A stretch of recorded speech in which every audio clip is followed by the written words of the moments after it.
Bonsoir à toutes et à tous, bienvenue dans cette édition d'information dont voici le sommaire. Dans l'actualité ce soir, le chef de l'État est à Addis Abeba, c'est en Éthiopie. Professeur Alpha Condé a présidé la pose de la première pierre de la construction de la chancellerie de l'ambassade de Guinée à Addis Abeba. Les détails, c'est dans cette édition. Et puis nous irons aussi à Kindia pour parler de la remise de la redevance minière de la compagnie Roussal CBK aux autorités locales pour l'exercice 2016. Le montant s'élève à plus de 310 000 $. Enfin, Miss et Mastaboro Handicap 2019, les deux sont jetés. Ce concours de beauté premier genre en Guinée entend briser les préjugés sur cette couche de la population.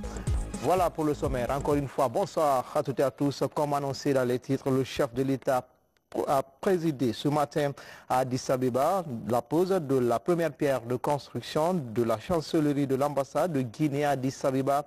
Plusieurs personnalités étaient présentes à cette cérémonie, notamment la présidente de l'Éthiopie, Sanassi Keita, du bureau de presse de la présidence.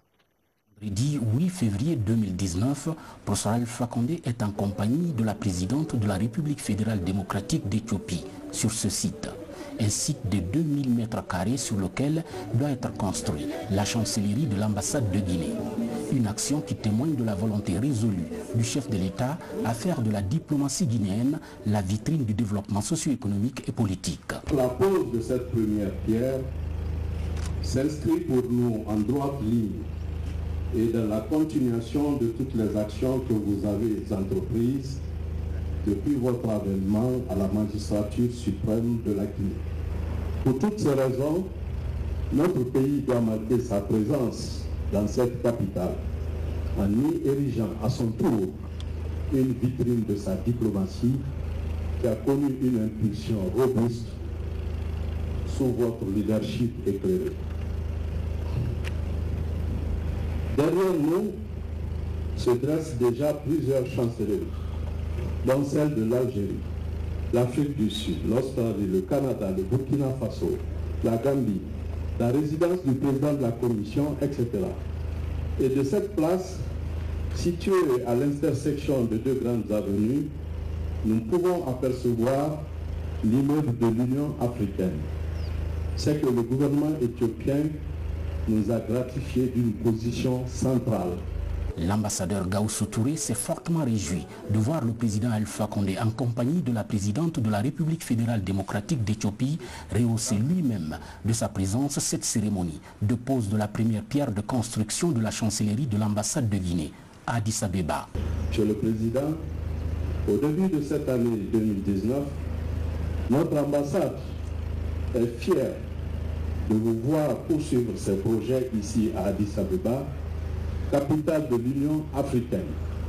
L'acte que vous posez aujourd'hui a un caractère historique et revêt à nos yeux plusieurs dimensions. Premièrement, la Guinée, en tant que membre fondateur de l'OUA, a contribué de façon significative aux luttes de libération nationale de plusieurs pays africains, permettant à l'institution continentale d'atteindre son objectif premier, à savoir l'affranchissement de tous les pays du joug colonial. Secondo, notre pays a fourni le premier secrétaire général à l'Organisation de l'Unité africaine. Terceau, il y a un an, vous avez assumé avec brio la charge de président en exercice de l'Union africaine. Cette présidence a été, de l'avis général, l'une des plus réussies. Elle a été marquée par des initiatives et des actions d'envergure qui ont mis sur les rails le processus de réforme institutionnelle de l'Union africaine. Processus devenu irréversible si nous voulons atteindre les objectifs d'intégration socio-économique tels que fixés dans l'agenda 2063. Quarto, votre Excellence effectue en ce moment sa première visite d'État en République fédérale démocratique d'Éthiopie, visite également historique, qui marquera d'une pierre blanche les relations d'amitié, de fraternité entre la Guinée et ce pays qui fascine encore aujourd'hui, avec les multiples changements entrepris par le Premier ministre, Dr Abiy Ahmed. L'honneur est ainsi revenu aux deux présidents, Professeur Alpha Condé et Saleh Work Jevd, de venir procéder à la pose de la première pierre de construction de cette ambassade. Une infrastructure dont la maquette a été présentée ici par les ingénieurs aux deux présidents qui comptent aujourd'hui intensifier les relations d'amitié et de coopération entre les peuples guinéens et éthiopiens. On reste dans la capitale éthiopienne avec cette réaction à chaud de la ministre de la Coopération et de l'Intégration africaine.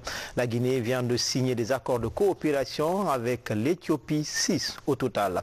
La ministre Diène Keïta est au micro de Maferen Kamara. Les accords sont extrêmement importants. Ces accords représentent la vision du président professeur Alpha Condé et de son Excellence Monsieur le Premier ministre d'Éthiopie. Deux visionnaires de deux générations différentes qui veulent vraiment mettre ensemble les compétences actuelles de l'Éthiopie et les talents existants en Guinée afin que l'intégration africaine trouve tout son sens d'est en ouest du grand continent que nous avons. Ici à Conakry, le Premier ministre a reçu en audience les ambassadeurs chargés de la migration. Ces diplomates étaient venus échanger avec le chef de gouvernement sur un certain nombre de questions, notamment la lutte contre la migration et la création d'emplois. Ousmane Bangoura, Ousmane Kobele Keïta. C'est la représentation diplomatique en charge de la migration. Ici, les entretiens entre le Premier ministre et ses diplomates ont porté sur la lutte contre la migration irrégulière des jeunes vers l'Occident. Cette mesure de l'Union européenne et ses États membres devrait permettre à la communauté internationale de réduire ce fléau. L'Union européenne et ses États membres sont aussi engagés dans tout un tas de programmes d'appui à la formation, à la création d'emplois, d'activités durables. Ce n'est pas notre responsabilité en tant qu'ambassadeur chargé des migrations. Nous traitons plutôt les symptômes et moins les causes profondes. La grande question, c'est la création d'activités, la création d'emplois, favoriser l'employabilité. L'Union européenne et ses États membres s'engagent à accompagner les autorités guinéennes à maintenir la jeunesse à travers la création d'emplois et la réalisation des projets à caractère socio-éducatif. Direction Cape Town, c'est en Afrique du Sud avec les travaux de la 25e réunion internationale des investisseurs miniers. Ils sont tenus cette semaine. Durant 3 jours, ils vont discuter sur des nouvelles méthodes de gouvernance minière. Mohamed Lamine Kaba va varié et rassurant. Aujourd'hui, l'ambition d'une entreprise comme TGH Plus Industrie, qui est un opérateur guinéen, est une ambition mesurée qui aussi se rapporte avec la vision globale du gouvernement guinéen, la vision globale du président Alpha Condé, de faire de la Guinée non plus un scandale géologique qu'on a connu depuis 60 ans, mais aujourd'hui un paradis géologique, je pourrais l'appeler ainsi. Le chef de la délégation guinéenne à cette 25e rencontre internationale des investisseurs miniers à Cape Town aborde avec la Société financière internationale une panoplie de sujets comme la formation, l'emploi et le défi de la promotion féminine dans l'industrie minière. On a regardé vraiment à la problématique des emplois, puis des emplois pour les jeunes. Alors on a eu des très bonnes discussions sur les nouveaux emplois qu'ils vont avoir, pas juste dans le secteur minier, mais aussi dans des autres secteurs, dans tous les pays dans le monde. C'est quoi ces nouveaux jobs? Puis on regarde toute la numérisation, la digitation, puis comment on peut aider à créer des emplois pour nos jeunes.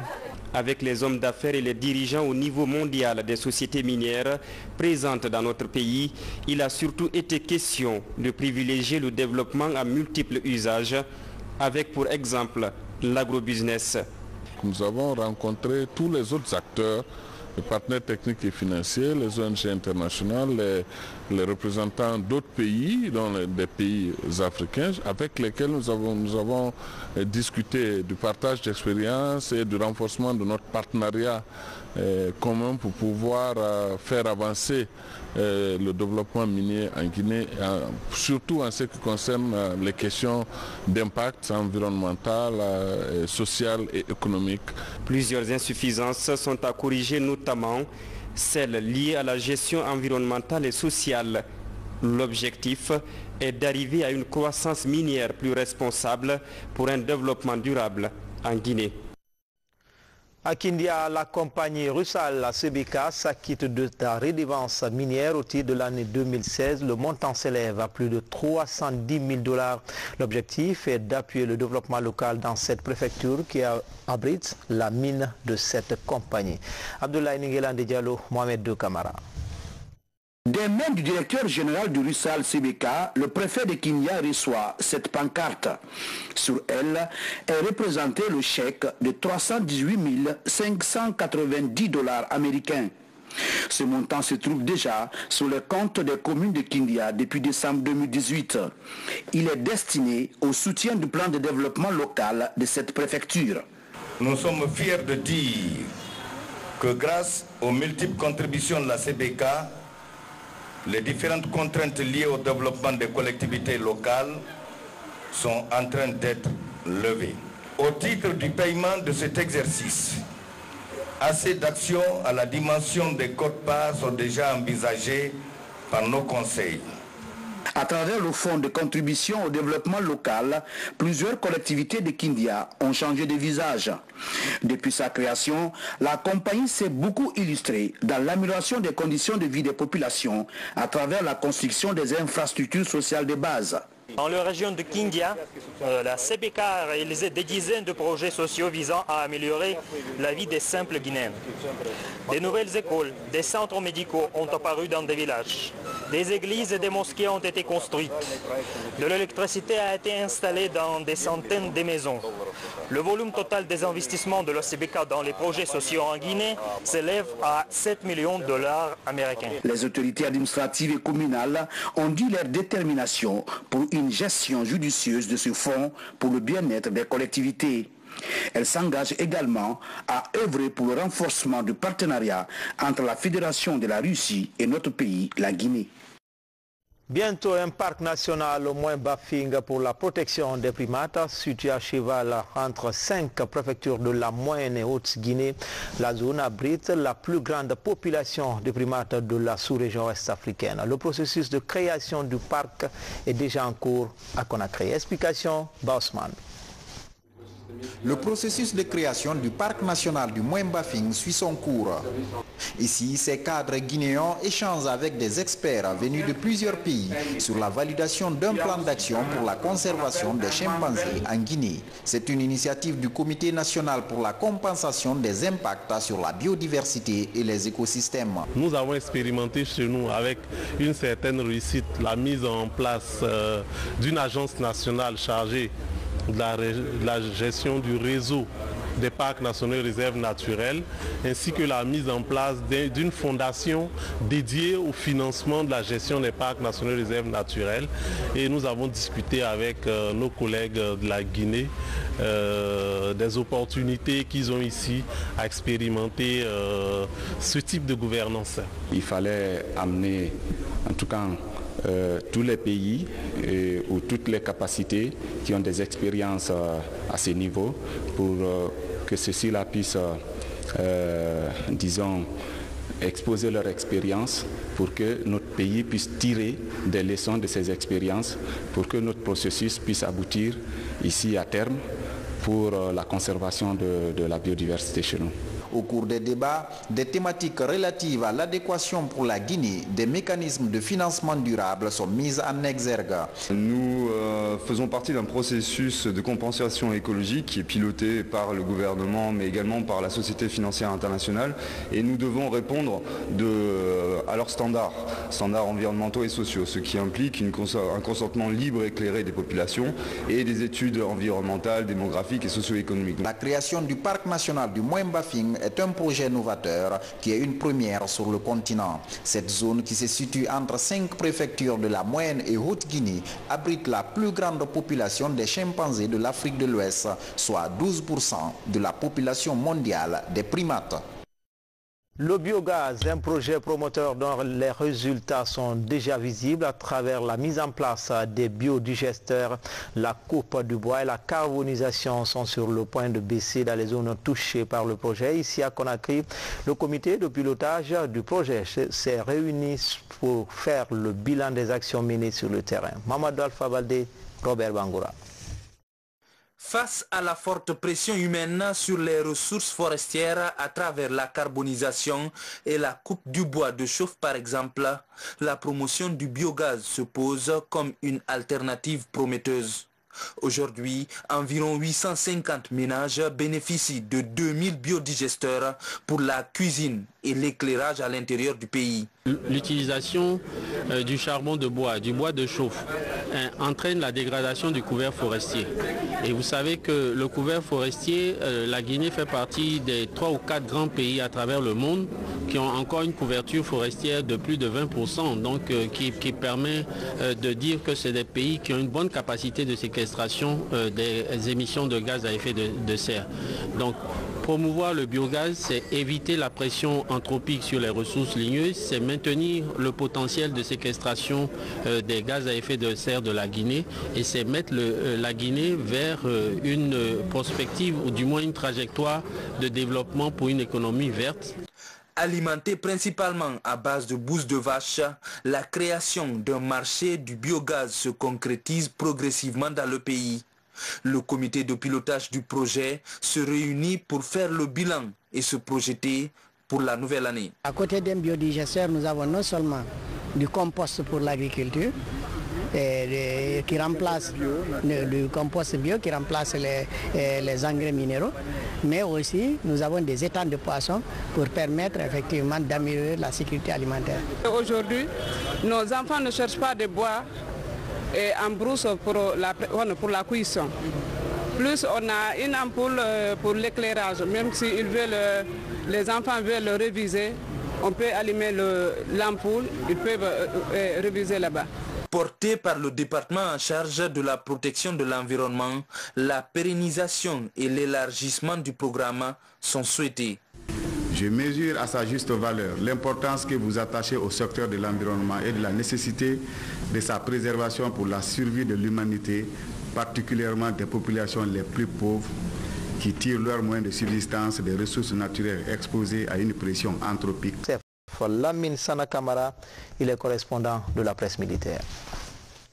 Le trafic de drogue, la criminalité transfrontalière et l'immigration irrégulière sont des faits de société qui font légion dans les pays au sud du Sahara. Pour faire face à ces fléaux qui constituent une réelle menace pour la paix, ces stagiaires des forces de sécurité venus de la douane, de la police et de la gendarmerie renforcent leur capacité d'intervention à travers ce stage dirigé par ces experts de la Guardia espagnole. L'ensemble des stagiaires sont totalement satisfaits de l'équipe de formateurs experts qui n'ont ménagé aucun effort pendant les 10 jours pour nous doter de matériaux efficaces à travers des enseignements spécifiques, actuels, motivants et leur approche méthodologique pour renforcer nos capacités. Ces cours dans le cadre du Blue Sahel montrent l'importance que nous accordons au phénomène de la migration irrégulière, mais surtout à la formation des officiers dans le domaine de la sécurité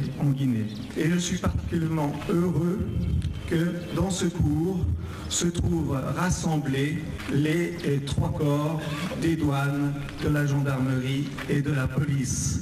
Cette formation est une initiative qui vise à mieux sécuriser les frontières dans le cadre de la mise en œuvre du projet Blue Sahel sur financement de l'Union européenne. Une mise à niveau qui rime bien avec la réforme du secteur de sécurité. Ce stage vise donc pour l'essentiel à outiller les forces de sécurité des méthodes et techniques de gestion et contrôle de l'immigration illégale, de la criminalité transfrontalière à travers notamment la lutte contre la circulation illicite des armes légères et de petit calibre, de munitions, des explosifs, des substances chimiques, biologiques et radiologiques, le trafic d'êtres humains, l'exploitation et le trafic des espèces protégées, le trafic de la drogue, de faux médicaments et de véhicules volés. L'implication de cette expertise espagnole dans la mise à niveau des agents des forces de sécurité vient redynamiser les liens de coopération et d'amitié entre la Guinée et le Royaume d'Espagne.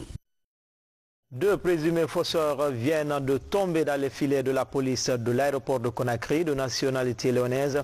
Les jeunes dames sont reprochées d'avoir reproduit de faux documents de voyage, notamment les passeports. Plus de détails avec Alpha Isiagaba. À peine installé, le laboratoire d'analyse et de détection des faux documents commence à porter fruit.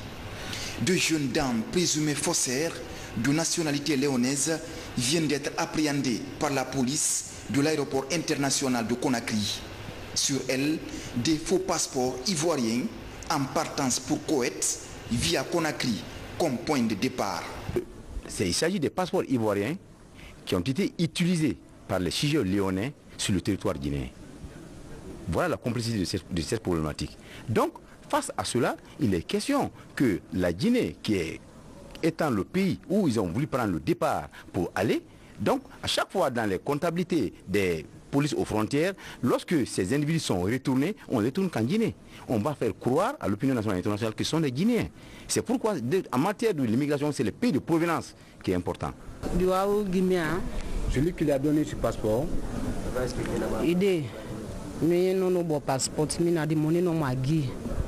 elle a donné que l'argent. Celui qui lui a donné le passeport, il est là, il le connaît bien. Il a donné seulement l'argent. C'est avant-hier qu'elle a reçu le passeport là par un militaire. Il dit que le gars, l'intéressé est là. Lorsque nous les avons soumis à la lumière UV, un document authentique soumis à la lumière UV, le document ne réagit pas. Ce document, dès qu'on met la page biographique sous l'UV, on voit un réfléchissement de la lumière sur la page d'identité. Pourquoi il y a un réfléchissement de la lumière? Parce que c'est un document qui est fait sur un papier commercial. Le papier n'est pas un papier fiduciaire. Donc, le papier commercial est un papier qui est dépourvu d'azurant optique. C'est pourquoi il y a le réfléchissement de la lumière.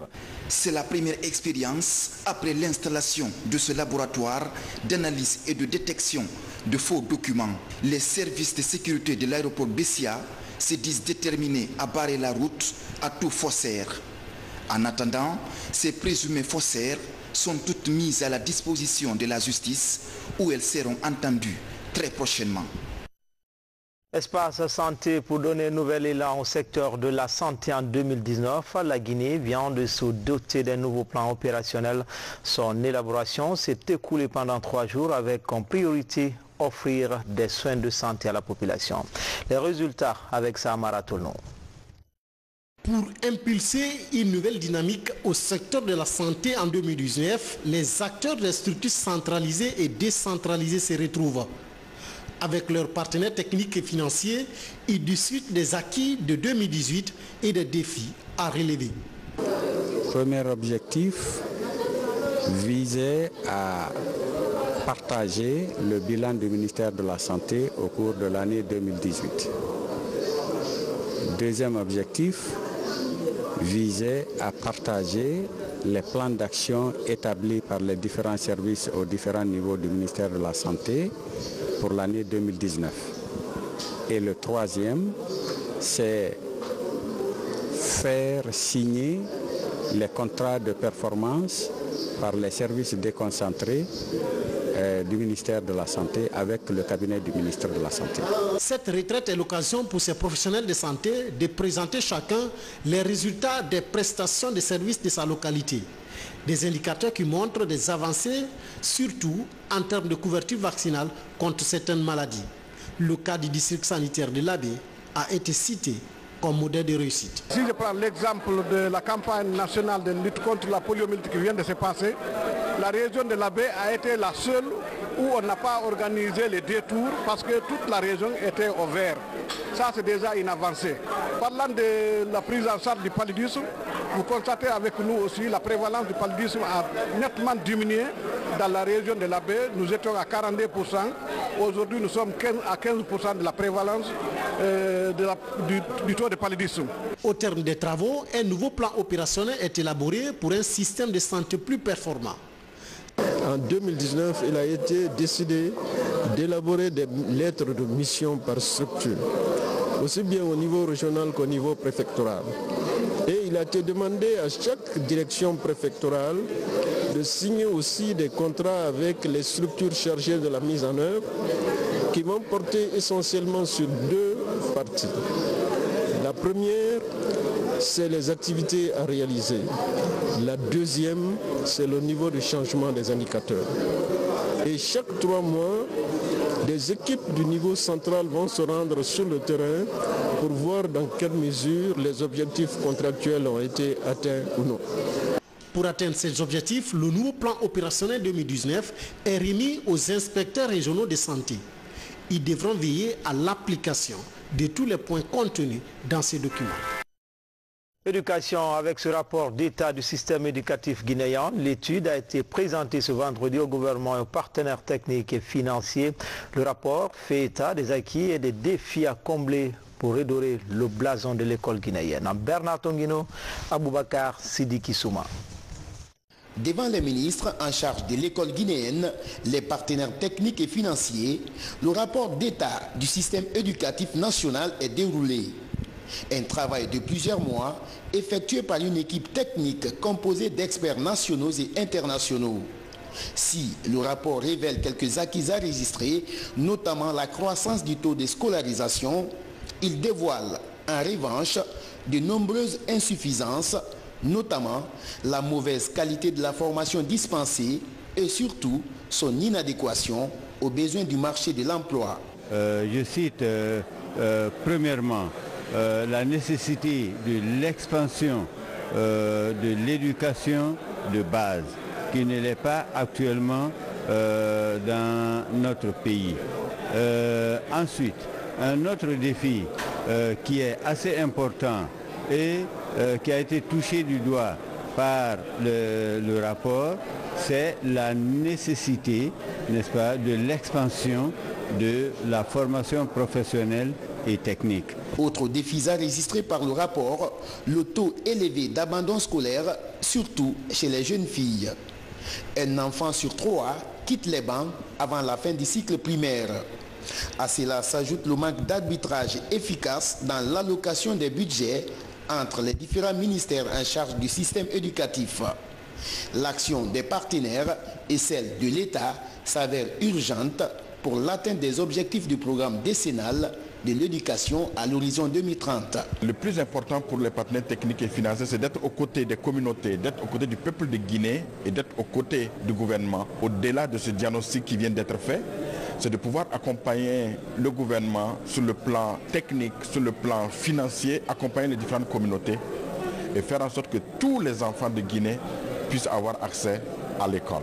J'espère avec l'appui des uns des autres, de nos partenaires techniques et financiers, des populations elles-mêmes, du gouvernement, comme c'est ce qui justifie notre présence ici, nous allons pouvoir lever ces défis. Il s'agit là de former le maximum, d'envoyer le maximum d'enfants à l'école, de leur donner la formation adéquate et aussi de faire en sorte que cette formation soit en réalité, soit en prise avec nos réalités et qu'elle soit adaptée aussi à la demande du monde du travail. Les conclusions du présent rapport devront servir désormais de boussole pour toute action d'investissement ou de réforme dans le secteur éducatif. L'objectif, qualifier l'école guinéenne et garantir l'employabilité des diplômés.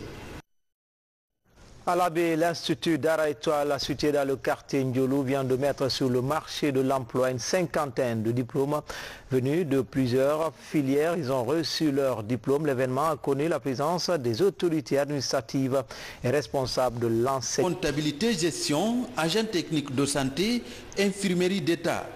Avant de recevoir leur diplôme, ils se soumettent à la prestation de serment d'Hippocrate.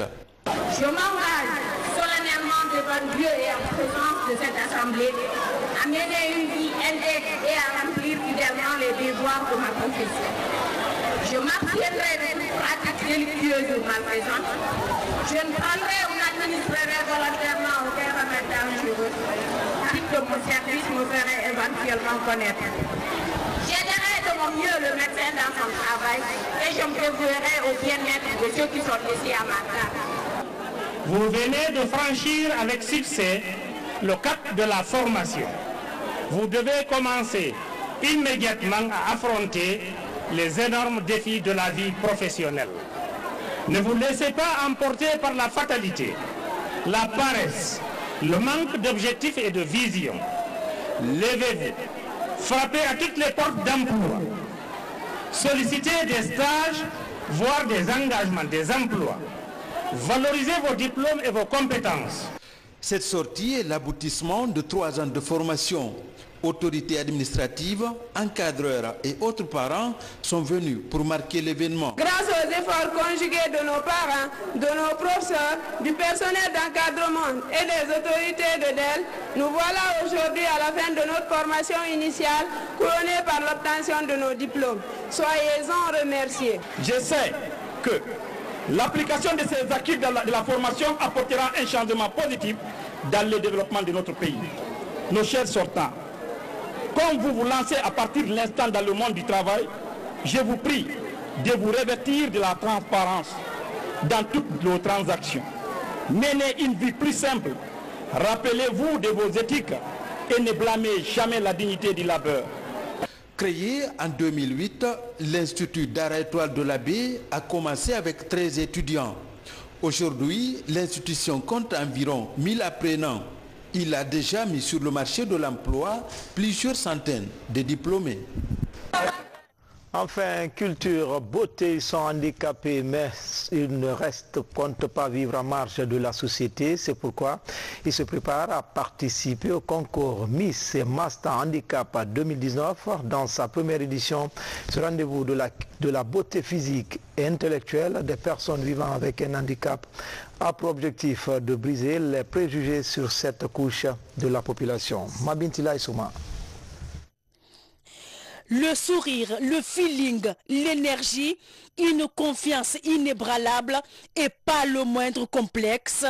Dans ce décor improvisé, ces hommes et femmes qui partagent la même apparence physique ajustent les démarches et revoient les chorégraphies.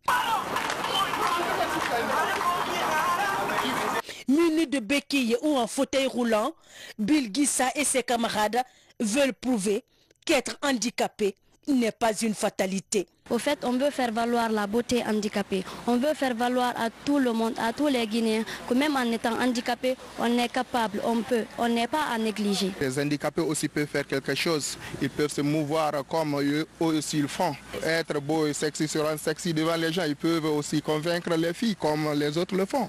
Donc tout est possible en étant handicapé aussi.